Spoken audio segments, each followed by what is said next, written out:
Hi, everybody. Welcome to the next episode of The Coaches Are In. As you know, this is a web series where I invite a guest coach every edition to come on and talk about a topic related to leadership communication. Today, I'm so happy to have Gibson Oakley with me. Gibson's from Tribe Pictures, and he and I met recently and have had a lot of really great conversations about how to show up your best on camera, because Gibson's a producer and director, so he sure knows how to make people look good when it comes time to leading in film and video. So thanks so much for being here today, Gibson. Well, thank you so much for having me. I'm really excited to share some tips and chat with your audience. Oh, good. Well, let's get right to it then. So you and I, the last time we talked about all the different things that leaders need to be thinking about when it's time to show up on camera. And in business, it's not only marketing videos, but it's Zoom videos and meetings and town halls, and especially since the pandemic, but even before that, our world as from a leadership standpoint is still very much in person, but very much on video. So let's start there. What are some of the top tips that you have, or some of the top even mistakes that you see leaders making when it comes time to be on video? Yeah. Well, I think that, the corporate buzzword of 2024 is authenticity. And I think it really applies in this case. Tribe has been around for almost 38 years at this point. And from day one, our company's been preaching authenticity. Of course, I have not been around at Tribe for 38 years. And the two problems that I typically see when I'm sitting down to interview someone on camera, and I think this can also come through on Zoom conversations as well, is people who either feel the need to perform or people who really clam up in front of the lens. It's a very intimidating experience. Sure. I think for the performers, I always remind them that there's a difference between a stage presentation and video. The camera is a lot more perceptive. And so the performers, they tend to be people who, performed in high school or are really, really, really good public speakers. Right. And they get in front of that camera and they feel the need to amp up the energy. I think about this interview I heard with an actress at one point, and I can't remember who, but she was saying that when she transitioned from stage acting to film acting, her director basically told her, don't move your face. And that's not the recommendation I would give to people. We're not living in extreme close-ups in corporate video. But I do think it speaks to the level of perception that the camera has.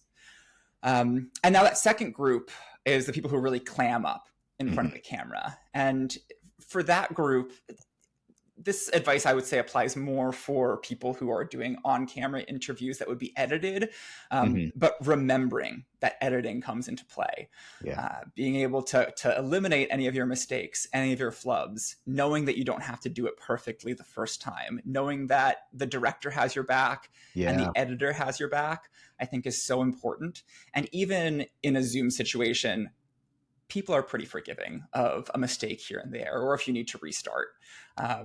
I think your audience loves you. They're excited to hear what you have to say. And if you can remember that, I think that's really going to come across.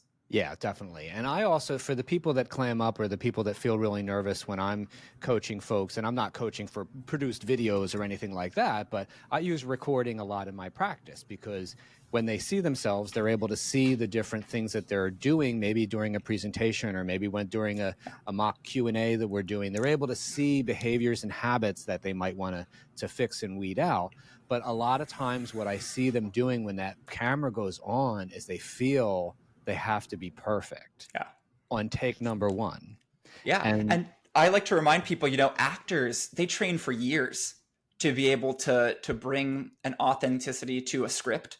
And we're not typically operating with scripts in what we do. We're doing, off the cuff interviews and then editing them after the fact. But even still, getting in front of the camera is a very intimidating experience. It is not our natural state. And there are the people who we see and admire doing it, they've trained for years. Right. Yeah, and that's the same thing I talk to leaders about. Those people who are really good at conducting a meeting, those people who are really good at giving a keynote or giving a town hall or whatever kind of presentation is, you know why they're good?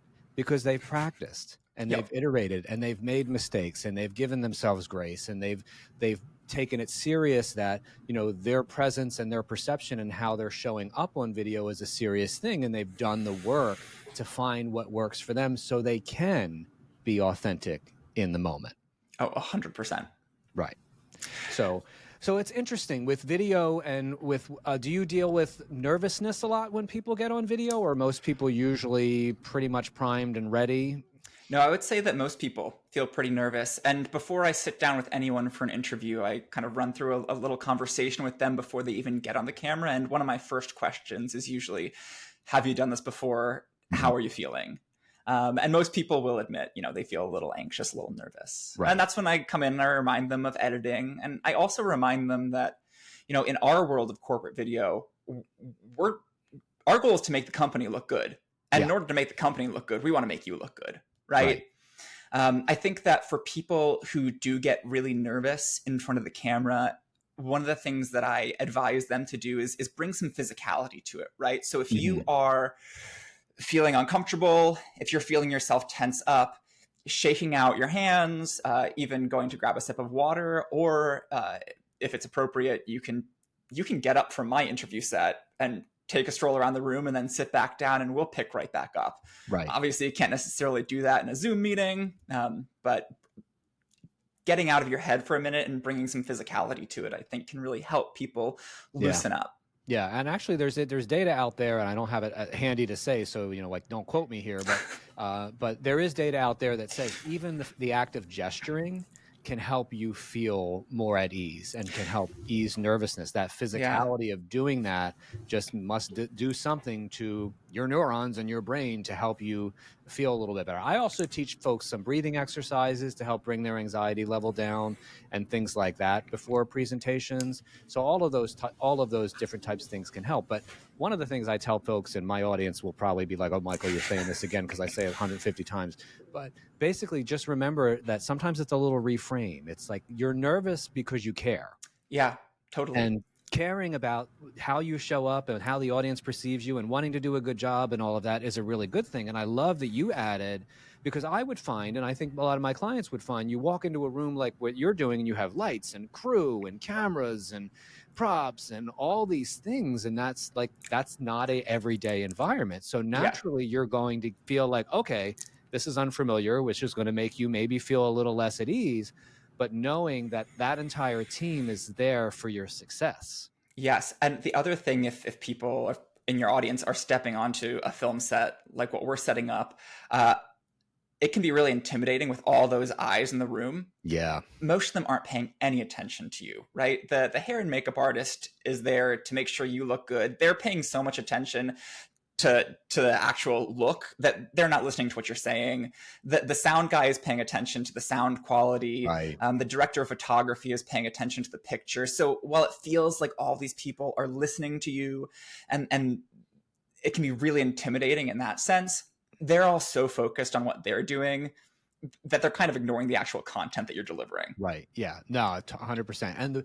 And when you are in front of an audience, let's say you're in front of a live audience or giving a presentation, whether it's on video or not, the other thing that I tell folks to remember is that, everybody in that audience wants you to do well. There's, I mean, maybe there's a jerk in the audience every once in a while, but usually everybody wants you to do well, and they're just waiting for you to show up for them. Yeah, I think that's the advice that a lot of actors get when it comes to casting sessions is you're going in there. If you do a great job in front of that casting director's job is incredibly easy. They found the right person. Right. And I think that's really transferable to a presentation. Nobody wants to sit there and feel uncomfortable because someone, made a mistake or messed up or forgot their line. Everyone wants you to succeed. Right. Definitely. So what else? Are there any other things that we could say for leaders today, especially and in produced videos like you're doing, but even showing up like we are today on a Zoom? This isn't a Zoom, but let's say on a Zoom or a Teams or whatever call. What are some of the things that people can do to make sure that they're showing up their best? Yeah, well, I think, I like that you mentioned the breathing exercises. I have sort of a parallel, which is the visualization exercises. Mm-hmm. If you're on set and looking into that camera lens for Zoom, it can feel very cold. And I think the more that you can take what's in your heart and bring it to your face, the better, right? So if you're thinking about that camera lens as someone that you really care about, a close friend, or if even you're thinking of, I don't know, your favorite vacation destination or the happy thoughts, right? That translates to your face. I also think that it can be really important to remember that it is what you're doing is a kindness. You are delivering information that is important to you. Yeah. And so by delivering that information, you're being kind to your audience. You're sharing love with your audience. And so thinking about who's going to be receiving that information in the end and why it's so important that they hear this information now can really help ground your message. Yeah, I love that, because one of the things I preach all the time is that a lot of times when we're crafting our messages, we're crafting them with us and our goals in mind. And we're thinking about the audience, but we're not really thinking about the audience at the level where you really should.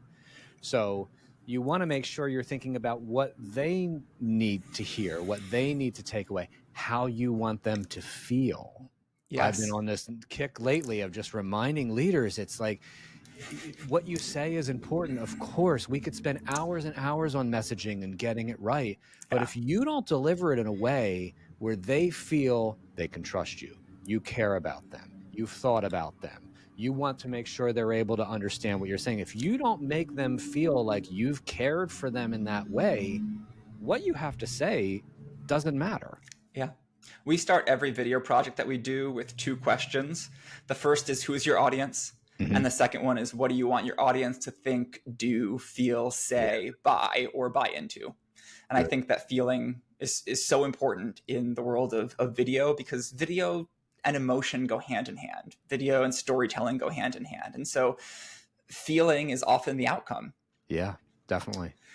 One of the things that I also was thinking about in preparation for this is the role of preparation. And what happens oftentimes when we're sitting down for interviews, especially with executives, CEOs, their communications teams really want to set them up for success. Yeah. And so they're asking for lists of questions in advance.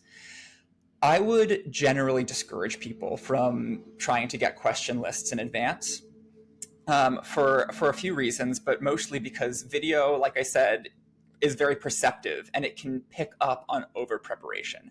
And so if you've gotten that question in advance and you've memorized the perfect answer, you're probably going to come across a little stilted, probably going to come across maybe even a little uncomfortable and inauthentic in general. So the alternative that I often suggest is thinking about the themes and the topics and collecting your thoughts on them, and then coming prepared with your thoughts on the themes, on the topics, but not specific memorized answers. Yeah. And that can capture the authenticity that you need. I love that advice. That's such good advice. And I'll share with you, Gibson, when I have a podcast too. And when I first did the first few episodes, I was preparing so much and I was sending the people potential questions so that they would feel prepared. Yeah. And I thought that was like the way I could care for them to make, but then they were showing up with their answers planned and it didn't feel like a conversation. And so I had to throw all that out the window and say, you know what, we're going to talk about this. Let's just talk and have a conversation and I'll edit out anything we don't like. Well, those were the episodes that started to be good because it was real. It was authentic. And you're right. I can imagine that was just audio and I could hear it when I would listen to it back when it was too stiff and too planned, let alone video. I'm sure it's even more that you can pick that 100% up when it's not authentic, really.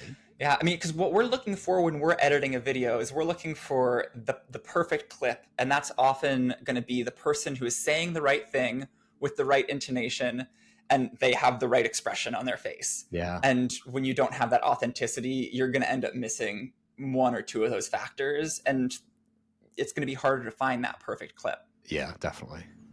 Hey, Gibson, you believe we already talked for 15 minutes? Oh my gosh, it was so fun. Fast when we talk. I know. Well, listen, I have to give your book a little plug. So this is a book that's was written by, I believe it's by your founder and CEO, right? Sure is. Yes. Leadership and Focus.